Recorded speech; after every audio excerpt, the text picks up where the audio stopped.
Bom dia, nação bugrina, tudo bem? Bem-vindo a mais um Arquibancada Guarani. Hoje o Arquibancada Guarani de número 221, no pós-jogo desse jogo triste pra gente. Guarani 0, Bahia 2. E hoje estamos aqui com uma pessoa diferente. Vamos começar um pouco diferente. Primeiro, como sempre, agradecer todo mundo pela adesão, pela participação, pelos comentários em massa. E ontem também, nós tivemos ontem lá no Brinco, né, Pedrinho? Uhum. Tivemos no jogo ontem. E assim, gente que tira foto. isso, um monte de gente que reconheceu a gente lá no estádio e tratou a gente com muito carinho, com muita atenção, com muito cuidado. Então a gente queria agradecer muito todo mundo, um rapaz de Marília, gente de fora, gente que conversou com a gente ontem lá no Brinco de Ouro, reconhecendo ainda mais aquilo que a gente faz aqui no Arquibancada Guarani. E é muito legal. E é por isso que tem o Arquibancada Guarani, para a gente poder falar do Guarani. Pedrinho, e aí, você gostou do jogo? Acho que não, né? O que você achou um pouco? Dá um resumo aí do jeito que você estava falando pro pai, que você achou do jogo do Guarani ontem. Então, teve o gol, né, que a gente tomou no começo. Aos 11. Sim, eu acho que a gente podia ter marcado bem, né? A gente deixou os caras sozinhos na frente do gol, cabecearam sozinho e aí foi gol.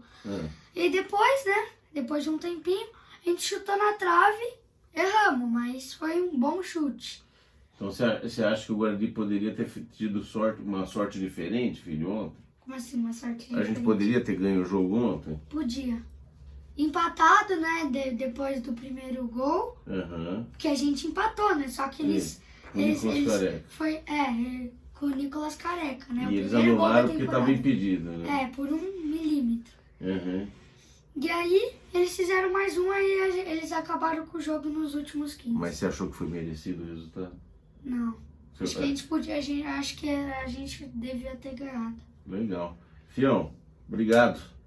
A gente vai participar outras vezes aqui do Arquibancada, tá bom? Tá. Valeu. Pai.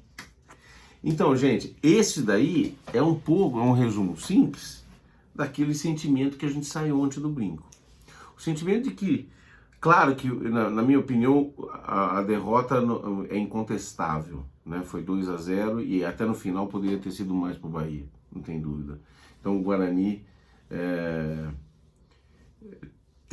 foi inferior em termos de produtividade, em termos de eficiência do que o Bahia. Mas o Guarani teve muitos momentos onde a gente poderia ter invertido a sorte do jogo. Tanto no primeiro tempo, onde a gente mete uma bola na trave, nós vamos falar muitos dos detalhes, quanto depois do empate. Por exemplo, no primeiro tempo nós acabamos com mais de 60% de posse de bola. Então o Bahia não é que é um time ruim, ele tem um padrão de jogo, ele tem uma proposta de jogo, mas ele veio e ficou esperando a grande maioria do jogo. Claro que isso tem a ver com eles terem feito um gol logo aos 11 minutos. Mas o Guarani, apesar de todas as deficiências que conhecemos da nossa equipe, ele poderia ter feito a sorte do jogo ser um pouco diferente. Exemplo disso foi o próprio jogo contra o Cruzeiro, onde obviamente a gente teve uma energia ao longo de todos os 90, 100 minutos, mas a gente marcou, ao contrário de ontem, que nós tomamos o gol no início, nós marcamos o gol no início. Né? Isso é bem importante para mudar a história do jogo. Mas, falando da história do jogo, vamos começar pela escalação. O Moser, eu não acho que foi uma escalação excelente, mas eu não faria muita coisa melhor. Então, daquilo que a gente conversou no pré-jogo, o único que seria diferente daquilo que ele escalou foi o Maxwell. E eu não escalaria o Maxwell, mas entendo as razões pelas quais ele optou pelo Maxwell. Até para reconhecer o jogo anterior contra o Cruzeiro, para ser coerente com o que havia acontecido anteriormente no Cruzeiro, ele resolveu manter o Maxwell, mas que definitivamente não é jogador para o Guarani, né? E o jogo começa um pouco parecido com aquilo que eu esperava, ou seja, o Guarani, apesar da armação parecida com o Cruzeiro, do jogo com o Cruzeiro, é um time sem o Giovanni Augusto que tem muita dificuldade para criar. Então a gente tocava muito a bola, mas tinha muita dificuldade para criar. E logo aos 5 minutos, numa escapada do Davó por trás da zaga, eles quase marcam o primeiro gol. Né? O Davó acabou adiantando a bola um pouco demais e acabou perdendo a oportunidade. Mas ali poderia já ter sido complicado o jogo. Aos 10 minutos, o primeiro escanteio. Então houve um escanteio, na cobrança do escanteio o rapaz cabeceia livre no meio da zaga e o Kozlinski faz grande defesa, mandando para o escanteio. De novo, na sequência, aos 11 minutos, um novo escanteio, idêntico praticamente, só que agora o cara cruzou já mais no primeiro pau. E quem estava marcando o zagueiro deles, um dos 3 zagueiros do Bahia? Ignácio, era o Ludic. Então, quase um pouco antes do primeiro pau, o Ludic totalmente perdido ali, marcando o Ignácio. Eu não estou dizendo que foi falha do Ludic, mas mostra que nós temos muito a evoluir ainda na jogada de bola parada, onde nós em 2 bolas consecutivas de escanteio, nós tivemos uma grande defesa do Kozlinski e o gol dos caras a 11 minutos do primeiro tempo. Aos 14, o Guarani... isso foi bom, né? Porque parecia que o Guarani, apesar do gol, ainda tinha bastante tempo e ainda não tinha assustado, continuou jogando bola, né? E aos 14, numa boa jogada pela direita com o Ludic, ao invés de cruzar, ele passa pro meio, na entrada da área pro Eduardo Persson, que entra na área e chuta, e a bola bate na trave, para azar nosso. Né? Então, parecia que não era dia. E a gente tem que botar isso na cabeça, porque quando a fase é ruim, esse daí também é um elemento que nos leva a avaliar o contexto todo, porque a fase está complicada. A bola bateu na trave e não entrou. Se a gente marca o gol ali, acho que o jogo ia começar a ficar muito igual. Mas enfim, não entrou. E aí, o Guarani tem muita posse de bola ao longo de todo o primeiro tempo, mas o Bahia está lá defendendo com uma linha de 5, eram 3 zagueiros mais os 2 laterais. Né? Além disso, nada muito agudo aconteceu, nós tivemos mais um cruzamento e uma bola de cabeça e uma cabeceada maluca lá do Lucão, mas que a bola foi para fora. Então nós não tivemos mais nenhuma outra grande chance no primeiro tempo para poder empatar. No segundo tempo, logo aos 5 minutos, nós tivemos uma jogada muito boa, uma falta aqui na intermediária, que é alçada na área, o Derlan entra como último homem da linha de ataque, cabeceia para o meio da área e o Nicolas Careca de primeira bate. Um golaço que seria um empate muito importante ali. Ao mesmo tempo, um balde de água fria, quando 1 minuto depois a gente viu o gol anulado, porque havia uma linha de impedimento. Depois, olhando o replay, porque na hora a gente não conseguia ver, o Derlan estava, acho que, um cabelo, meio tronco, muito pouco adiantado. É a regra do jogo, o VAR não nos ajudou essa vez, acabou acontecendo de cancelar o jogo, e isso é um pouco um balde de água fria. Isso aos 50 minutos, né? Aos 74 minutos, o Rodrigo Andrade já tinha entrado, então o Mozart, que tinha feito uma substituição no intervalo, tirando o Maxwell, e aí é um ponto positivo para ele, porque se ele foi coerente com ele colocando o Maxwell, ele foi rapidamente reconheceu que tinha que mudar, que o Maxwell não estava bem, tirou o Maxwell e colocou o Nicolas Careca. Foi quem marcou o gol, aos 5 minutos de jogo. Né? E aí o Guarani tinha posse de bola, mas sentiu o cancelamento do gol, com certeza. Aos 74 minutos, o Rodrigo Andrade já tinha entrado, mais o Marcinho e Venuto e tudo mais. E aí, num lançamento por cima da zaga, que acha o nosso amigo Rodrigo Andrade livre de marcação por trás da zaga, e ele entra e o goleiro sai em cima dele e ele acaba perdendo o gol. Isso aos 74. 3 minutos depois, aos 77, o Guarani estava tocando a bola na sua defesa, né? Aquele toca-toca atrás lá na defesa, incluindo o Kozlinski. Numa saída de bola errada, o Bahia retoma a bola e aí faz um gol de almanaque, ou seja, girou a bola em frente virou a bola do lado direito para o lado esquerdo. O Djalma, que era o lateral esquerdo que veio do Operário, que está jogando lá, tinha entrado no segundo tempo, até para reforçar a marcação, que o lado direito nosso era o mais forte no primeiro tempo.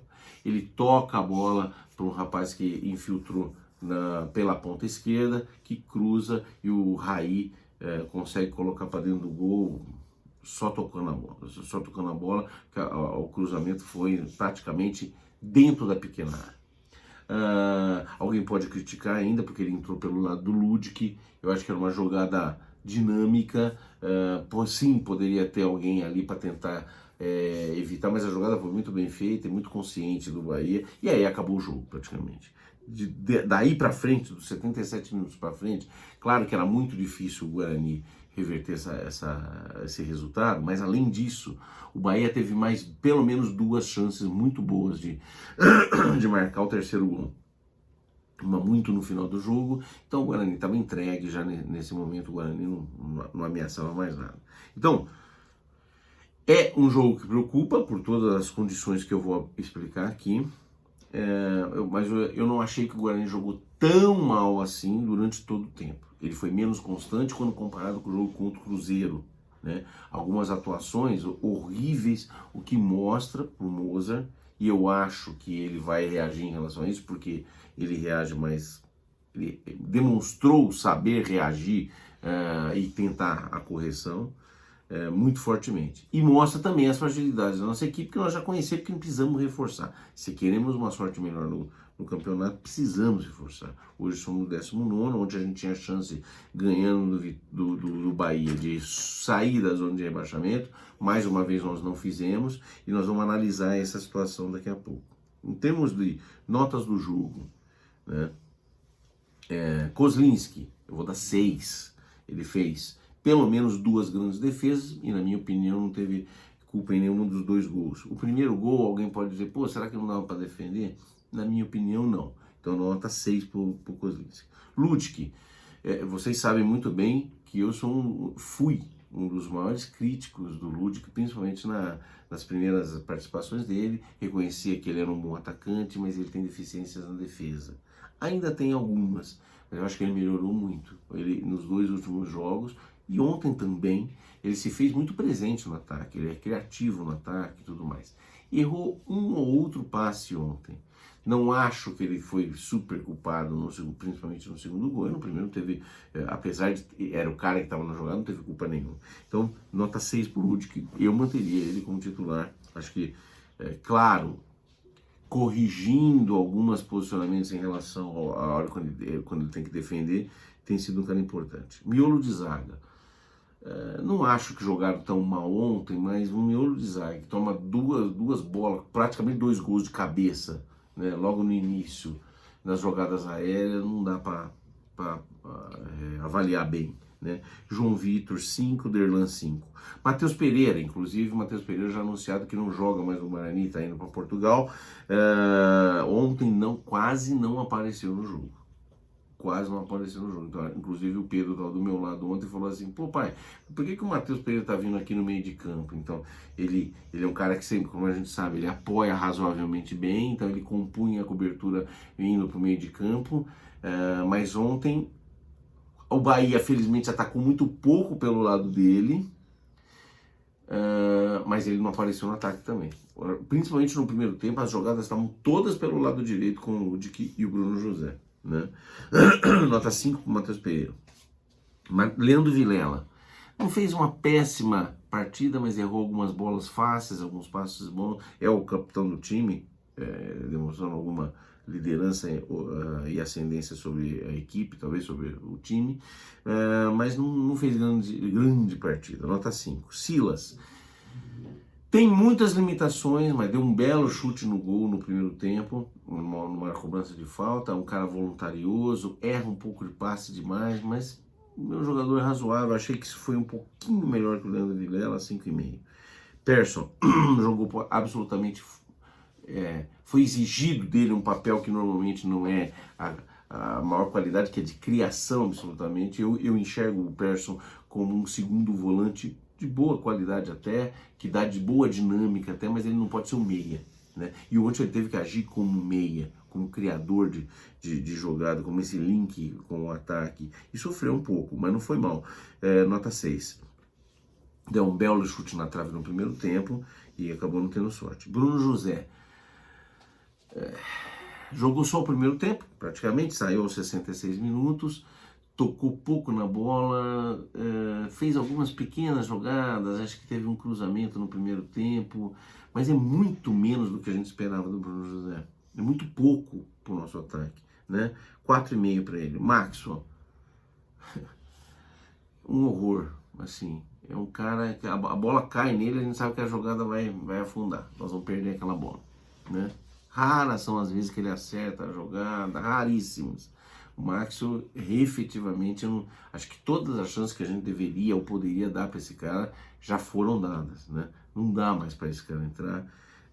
Horror. 4. Lucão tá numa fase muito ruim, é voluntarioso, é um cara que gosta do Guarani, já marcou gol pelo Guarani, mas faz não sei quanto tempo. O último gol dele foi contra o Vila Nova, quando nós empatamos em casa, e não vem jogando bem. Não vem jogando bem. Ontem apareceu muito pouco, e algumas vezes a bola bate nele, bate na canela dele e volta, né? Ou espirra. Enfim, 4. Dos que entraram, vamos começar pelo Nicolas Careca, para mim o melhor dos que entraram, com certeza. Fez um belo gol, uma judiação, vamos dizer, aquele gol não valer, porque seria o primeiro gol dele com a camisa do Guarani e precisaria para tirar essa nhaca. Ele não é mau jogador, ele sabe jogar. 6 para o Nicolas Careca. Ele já jogou um pouquinho contra o Cruzeiro, vamos ver se ele deslancha agora. Na minha opinião, merecia até uma oportunidade como titular. 6 para o Nicolas Careca. Depois entraram Rodrigo Andrade, Marcinho e Lucas Venuto. Rodrigo Andrade não entrou bem. Errou muito passe, errou passes fáceis, normalmente ele não erra, e além de tudo, perdeu um gol. 4. Lucas Venuto, um rame desgraçado, quer dizer, corridinha aqui, carrinhozinho ali, sofre faltinha ali, é uma fumaça lazarenta, mas pouca coisa de produtividade. Eu vi muito pouca coisa de produtividade. Lucas Venuto. Oi, Pedrinho. Então, o Lucas Venuto, eu acho que eu vi ele encostar na bola uma vez. Pois é. Eu acho que ele encostou a bola uma vez na bola. Pouca participação, meu filho. Quase Por isso eu vou dar 4,5 para o Lucas Venuto. Marcinho, horrível. Horrível. Ele jogou só, sei lá, 30 e poucos minutos. Era o meia que a gente precisava. A gente estava precisando de um meia ali. Entrou. E, na minha opinião, talvez uma das piores atuações dentre todos que jogaram, né? Claramente, para mim, não tem a mínimo nível para jogar no Guarani, não está em concentração. Estou para te dizer que entre ele e o Vitinho eu não vejo muito pouca diferença. Muito pouca diferença. E aí ficamos pensando será que o Caio Henrique, que foi dispensado, foi emprestado, é pior que ele? Minha nossa, horroroso. Horroroso. Então, 3 para o Marcinho. Para mim, era um dos casos que a gente podia dispensar também. Mozart, para a gente terminar, eu acho que ele escalou quase aquilo que de melhor a gente poderia no início escalar, reagiu ao jogo daquilo que poderia reagir entre as peças que ele tem no banco, mas obviamente o resultado não é bom e ele vai precisar, está conhecendo ainda que vai precisar de peças de reposição. Então, diretoria, o recado é para vocês. Nós precisamos de várias peças de reposição e vários reforços para a gente poder tentar escapar disso. Nós já vamos falar nisso. Então, nota para o Mozart, 5,5. Agora eu vou falar do escapar. Primeira coisa, a diretoria tem que agir. Nós temos que agir, temos que dar uma limpada nesses caras que a gente já falou que não presta, tipo, o Ronald já foi, Iago não serve, Marcinho não serve, no mínimo esses 3, assim, para lembrar rápido. Maxwell não serve, 4, então esses 4 aí não servem. Agora, temos que trazer peças, né? Então nós ouvimos falar de um zagueiro, que é boato, vamos trazer um lateral esquerdo para substituir o Matheus Pereira. né? A gente E só também temos precisa de um meia. Muitos, 3, 4 meias. Precisamos de um meia. O Pedrinho tem razão. Precisamos de um meia com certeza. Que trouxeram o Isaac. O Isaac é um meia que veio, na minha opinião, não é o cara que resolve. Principalmente com o Giovanni Augusto fora do time por algum tempo. Não sei se joga quarta-feira. Nós já temos um jogo contra a Chapecoense na próxima quarta-feira. Então, hoje a classificação é o seguinte: o Guarani está em 19º, nós temos 18 jogos, 17 pontos, 3 vitórias, 8 empates, 7 derrotas. O Gol Pro, 11 gols Pro, apenas 11 gols feitos em 18 jogos. É ridículo. Ridículo. Quase um gol a cada 2 partidas. 21 gols tomados, saldo de menos 10, um aproveitamento apenas de 31,5%. Como eu tenho feito com vocês a análise, para a gente saber quão difícil está a situação, eu comparei com 2 anos, venho comparando com os 2 anos que a gente escapou, né, numa briga parecida, 2020 e 2019. Em 2020, na mesma rodada, na 18ª rodada, a gente já estava em 13º. O Felipe Conceição já tinha entrado, a gente tinha em 18 jogos, 21 pontos. Contra 17 que eu tenho hoje. Não é tão melhor, mas é melhor. A gente tinha 5 vitórias contra 3 que eu tenho hoje. As mesmas 7 derrotas. Os mesmos 21 gols tomados, porém a gente já tinha feito 18 ao invés de 11. Tá? O aproveitamento naquele momento, em 2020, nessa altura do campeonato, já era de 38,9%. Essa é a notícia ruim, quer dizer, a gente compara com um ano que nesse momento a gente já estava mais escapado do que estava agora. Mas em 2019 a gente estava muito pior do que estava agora, na era Carpini. O 18º jogo foi o primeiro jogo do Carpini contra o América Mineiro, onde nós perdemos ainda esse jogo, né, na estreia dele. Então a gente era o 20º colocado, em 18 jogos nós tínhamos só 13 pontos. Era o descenso certo. As mesmas 3 vitórias de agora, só que com 11 derrotas ao invés de 7 que a gente tem hoje. Já tinha feito os mesmos 11 gols e tinha tomado os mesmos 21 pontos. Os mesmos 21 gols contra. Um aproveitamento ridículo de 24% naquele ano. Então, assim, possível matematicamente escapar? É. De fácil? Não é. Vamos lá. Vamos pensar um pouquinho. Nós precisamos de 28 pontos em 20 jogos. Um aproveitamento de 46,7%. Né? Eu acho que nós temos menos do que isso. Por quê? Porque os 3 últimos jogos são Cruzeiro fora, Bahia fora e Chapecoense só em casa. Então nós temos que estar livre antes desses 3 últimos jogos. Então eu vou fazer a mesma coisa, 28 pontos, que são os que a gente precisa fazer, mas não em 20 jogos, e sim em 17 jogos. Porque eu não quero sofrer isso. Gente, a gente merece coisa melhor. Mas para isso não acontecer, nós precisamos de aproveitamento de 55%. Coisa que nós não fizemos em nenhum momento. 55% é quase um aproveitamento de quem vai subir. É um aproveitamento bem alto, que nós não fizemos isso nesse ano. Então, se nós não quisermos sofrer nada, escapar faltando 3 rodadas, nós vamos ter que jogar muito mais do que nós estamos jogando e reforçar o time importantemente em relação ao que temos. Caso contrário, a probabilidade maior é que a gente sim esteja sofrendo ainda nas 3 últimas rodadas e provavelmente vamos disputar no último jogo com a Chapecoense.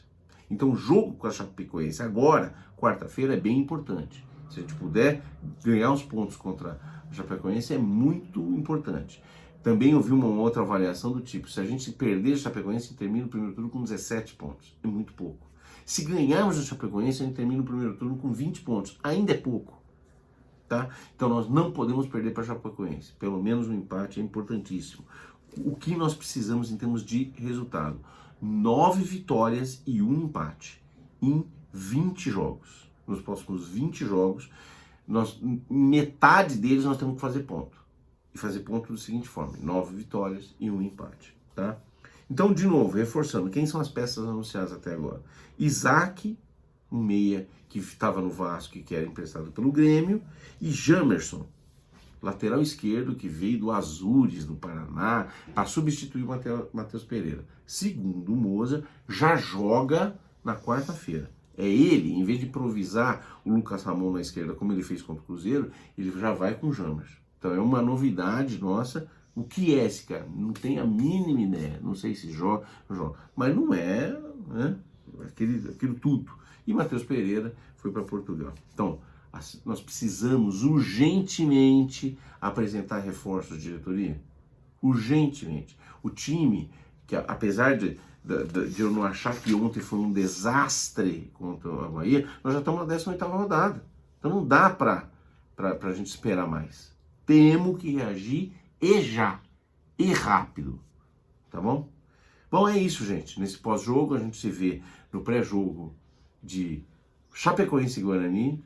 Um grande abraço, um bom domingo para vocês e até mais. Pedrinho, valeu e até a próxima, hein? Até. Valeu, gente. Um abraço, até mais. Tchau.